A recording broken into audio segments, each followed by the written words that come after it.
Hello, and welcome back to Real Talk. The show where we talk about all things film and TV. As always, we're your hosts. I'm Callie. I'm Redmond. And you better stay tuned, because we have some amazing stuff coming up for you. Should we tell them? Yeah, I think we should. Up first, we have new to Netflix, where our correspondents Ingrid and Ryan dive deep into the recently added on Netflix and tell you what you do not want to miss in the next coming months. Then it's the part of the show where we talk about the people who have helped to influence and shape the film and TV industry.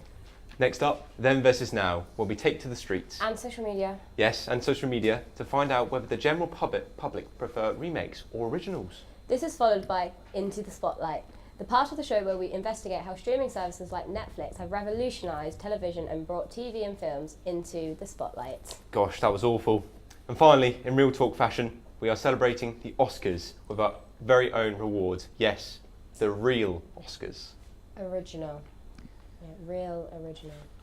And of course we have the Real List, as usual, where we count down to our favourite films and TV this week. Speaking of, should we find out what the first on the list? I think we should. Here's number 5 on the Real List. At number 5 on the list, we have the 1991 classic, Silence of the Lambs. It was directed by Jonathan Demme and it stars Anthony Hopkins as Hannibal Lecter and Jodie Foster as Clarice Starling. It's won many awards, including Best Picture and Best Actor in a Leading Role. That's why it deserves number 5 on our list. I'm going to be honest with you, I have never watched Silence of the Lambs. I've never watched it either. Oh, never. That's good then, that's good that I'm not the only Yeah, one. I'll look into it, we'll see how it is. But enough of that, it is now the part of the show where we talk about to our correspondents about what's coming to Netflix soon. It's new to Netflix. So, welcome Ingrid and Ryan to the studio. Hello, thanks guys. Hello. So tell us, what have we in our audience, what should we be looking forward to in the next coming months? Well, there's some fantastic things coming on Netflix. So the highlights at the minute, we've got the Patriot Act with Hassan Minhaj has been ongoing as well. That's been fantastic.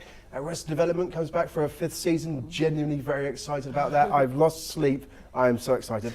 Kung Fu Hustle comes onto Netflix midway through this month. It's kind of a Kung Fu pantomime. And we've got the Santa Clarita Diet comes back as well this month too, which would be brilliant. But the ones I want to talk about are Scooby-Doo and Scooby-Doo 2, Monsters Unleashed. So both these films were released quite a few years ago in 2002 and 2004, new to Netflix now. It follows the Scooby Gang, Monsters Inc. as they investigate mysteries and solve the more eerie things that are going on there. But it also stars Sarah Michelle Gellar and Freddie Prinze Jr. The reason why that's interesting is because Sarah Michelle Gellar, fresh off Buffy the Vampire Slayer at the time the film was released, she plays Daphne, who in the cartoons was the kind of character who gets kidnapped all the time, the damsel in distress. So they recode that character, casting Sarah Michelle Gellar, and they do something wonderfully interesting with her there. So check that one out. And if you like mysteries, you're probably gonna love the chilling adventures of Sabrina. It's coming up with the 2nd season. The 1st season proved to be very, very exciting, very good. And this is you need to be aware, this is an obscure version of the traditional Sabrina the Teenage Witch comics. It also became the 90s TV show. It was very light-hearted and sweet, but this is dark, and we all loved it. Sabrina Spellman is currently being played by Shannon Kipman, and then the same thing is, this is a story about a half-witch, half-mortal individual, but she's living this secret life, so it's going to be very exciting, and it's coming up on the 5th of April, so watch out. On a slightly lighter note, of course, we've got Brooklyn Nine-Nine coming back for a 5th season on Netflix. Possibly one of the funniest TV shows around at the minute, certainly one of the most interesting. We've got Cancelled in America. The fan community loved it so much, another network picked it up for a season 6 that's currently airing. So before season 6 finishes, check out season 5 on Netflix. So if you don't know what it is, it's a group of Brooklyn detectives in the NYPD, various assortment of characters. They investigate crimes. It's kind of like a sitcom based in the police department. It stars Andy Samberg, who is brilliant in it, along with Melissa Fumaro. Terry Crews is great in it, and Chelsea Perez is also fantastic. It's witty, it's humorous, it's very imaginative, it's really, really popular, so check that one out as well. And you cannot miss Orange is the New Black. It's coming up for the last last season ever, the 7th season. It's unfortunate because there is been so many stories within this. It is based on a true story.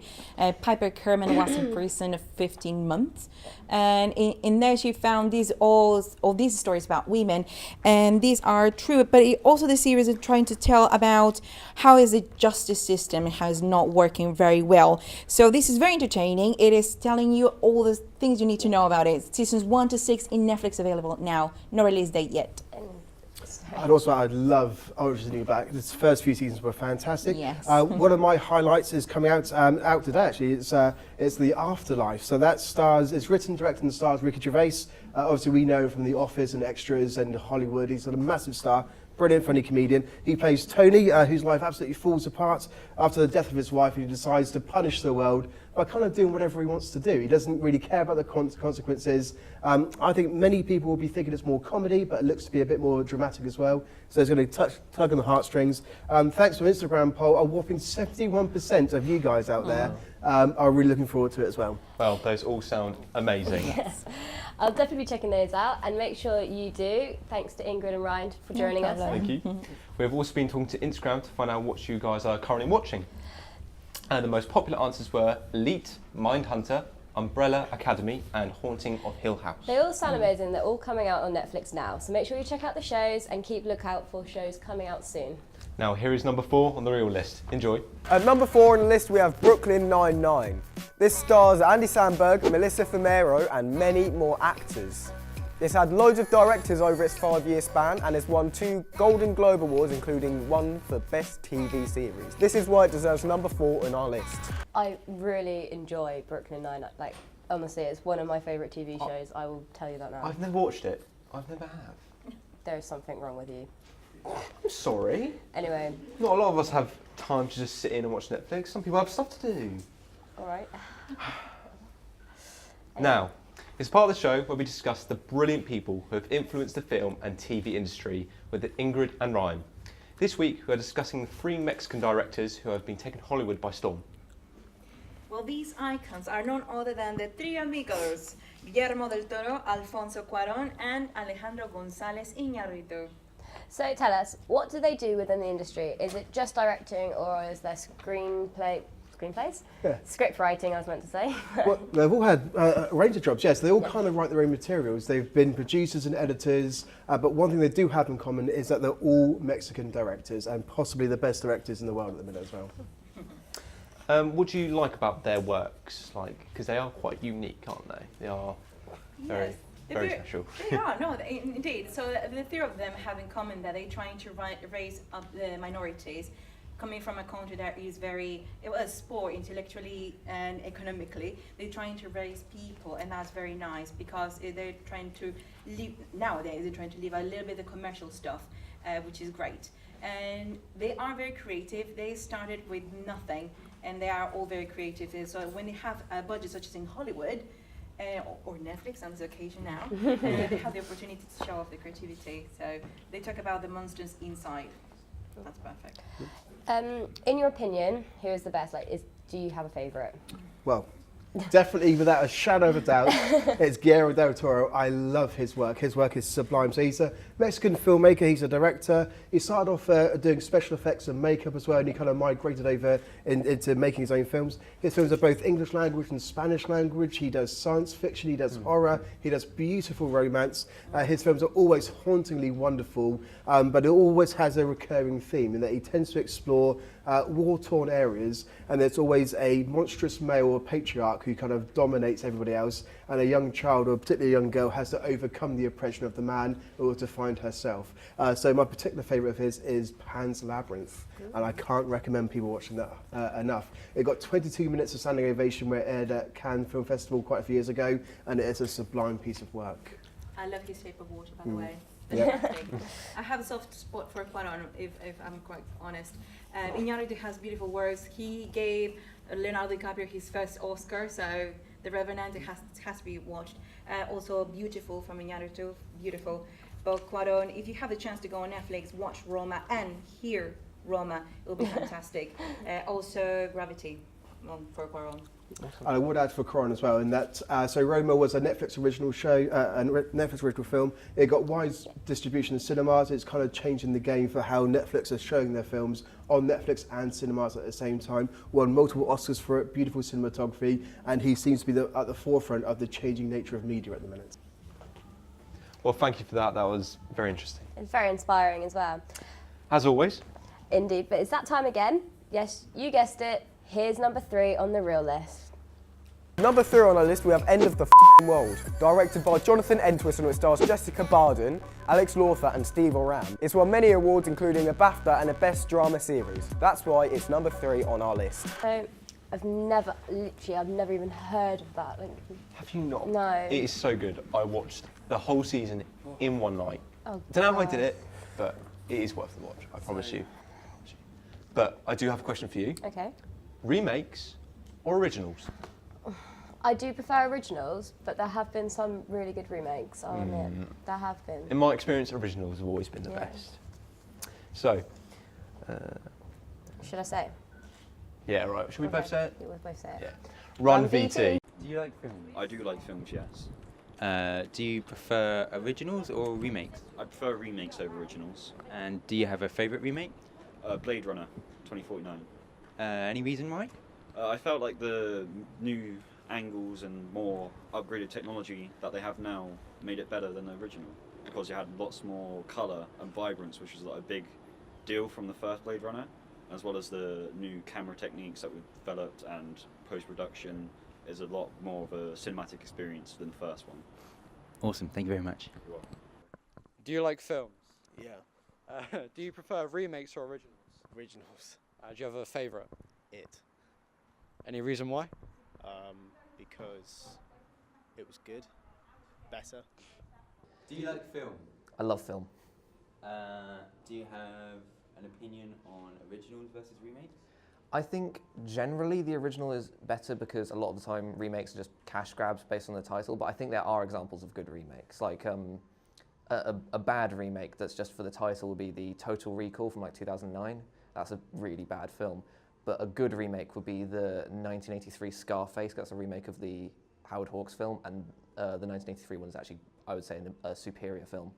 And do you have a favourite remake? Probably Scarface. It's just, I think it's a really good update to the idea, brings it to a new generation, a new decade really well. Just brilliant film all round. I love films. I think they're an important part of our culture. Do you prefer remakes or originals? I think it depends on the production. There are productions that are the original's better, but I think there are ones that the remake is far superior. Can you give us an example? So there's a remake that I preferred over the original is David Fincher's The Girl with the Dragon Tattoo.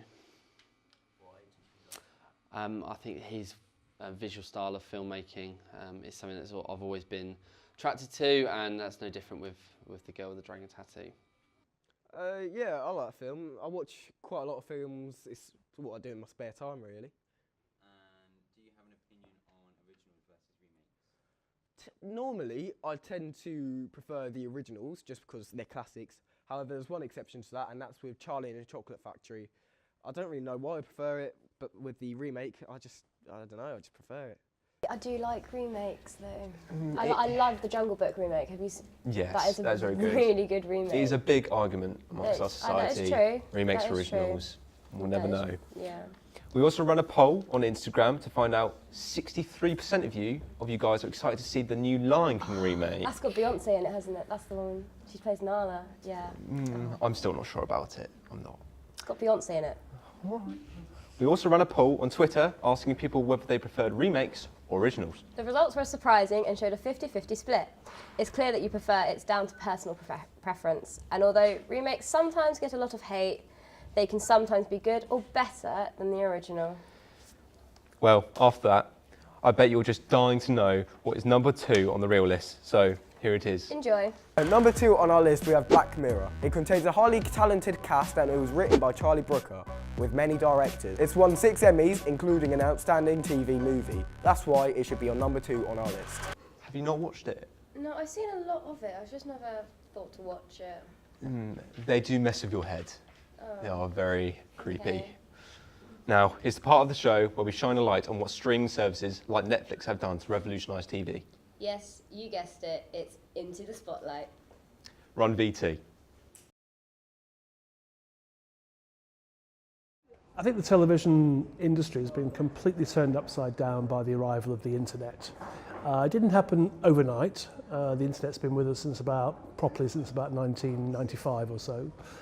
But now, more recently, with the arrival of streaming platforms, television is not what it used to be. It's not the television in the corner of the lounge. It's not the box in the corner of the living room that your parents might have been used to. Television is something different now. In fact, a lot of people don't recognise the word television. Television is content, it's media, it's a streaming platform. These words are not television anymore. But essentially, it's the same thing. It's just not what we understand by using that word. One of the biggest things about television consumption is that less people are watching TV. And it's a major, major worry to the BBC, ITV, Channel 4. These are businesses, huge organisations that rely on viewers. They rely on viewers to sell adverts to, they rely on viewers to pay licence fees to get people to watch their content. But if less people are watching television, then these broadcasters become a little less relevant and a little worried that the competition, by way of Amazon, Netflix, more recently we'll be seeing much more of Google and Facebook competing for those same eyeballs. So the arrival of streaming platforms, the arrival of the internet, the arrival of the web, the arrival of this different form of media consumption is turning things upside down on many, many, many levels. People write books about it. It's a huge question and it's of huge significance. And it's happening every day. We're living a revolution.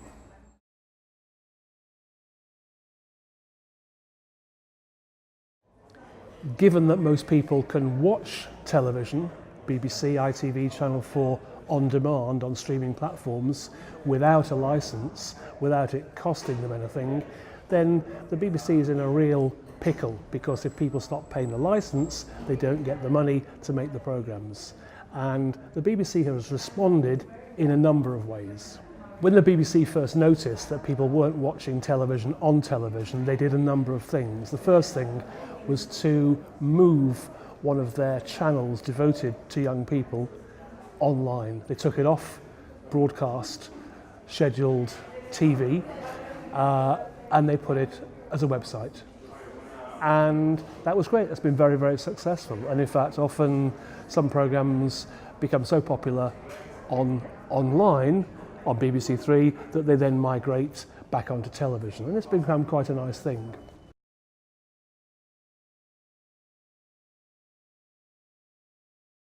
There'll never be a shortage of demand for the moving image. Going to the cinema has never been more popular. You'd think, hold on, Netflix is around, you can watch anything you like from the comfort of your own home.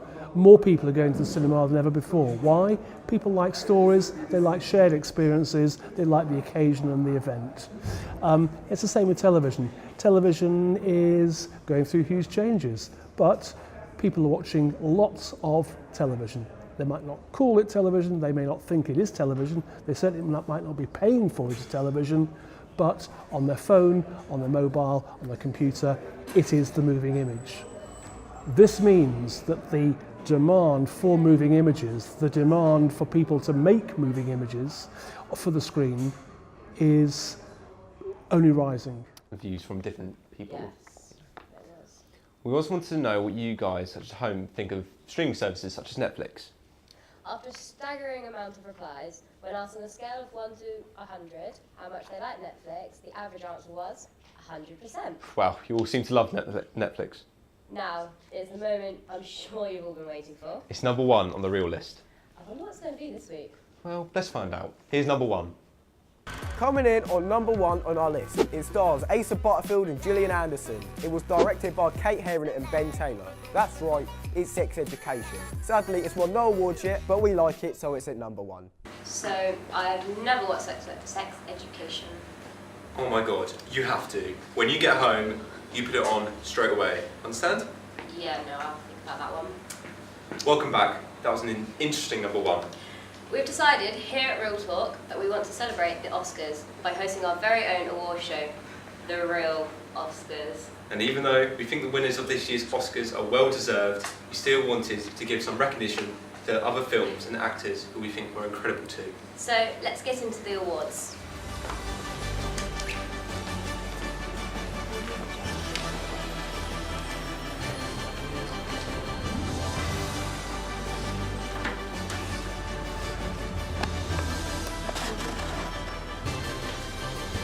The first award of the Real Oscars is for the Best Picture, and we are awarding it to The Black Klansman, the comedy based on the incredible true story of Ben Stillwell.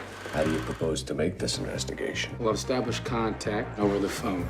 We'll need a white officer to play me when they meet face to face. You for the white race, Ron? Oh, hell yeah. So there becomes a combined Ron Stallworth. Can you do that? With the right white man, we can do anything. The next award is for Best Animated Feature, and the award goes to Incredibles 2, the long-awaited superhero sequel adored by old and new fans. That's not the way you're supposed to do it, Dad. They want us to do it this way. I don't know that way. Why would they change math? Math is math. Okay, Math Dad. is math. He's in excellent health. Whoa, what the? Whoa, okay. That is freaky. And now it is the award for the Best Sound Editing, and it goes to A Quiet Place, a post-apocalyptic science fiction horror film starring Emily Blunt and John Krasinski.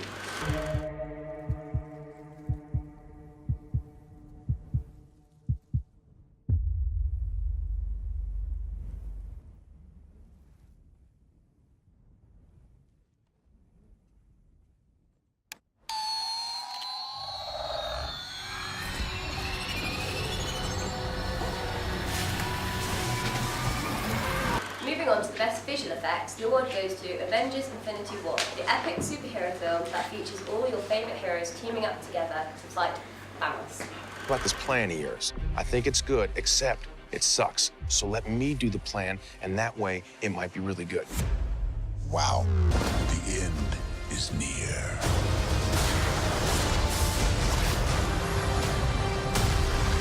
When I'm done,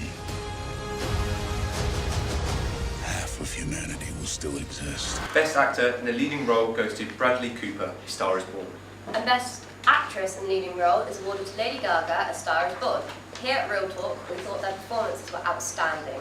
You know, man, in the old days, I always knew, like, you were gonna do something, that you'd be all right. It's the first time I'm worried about you.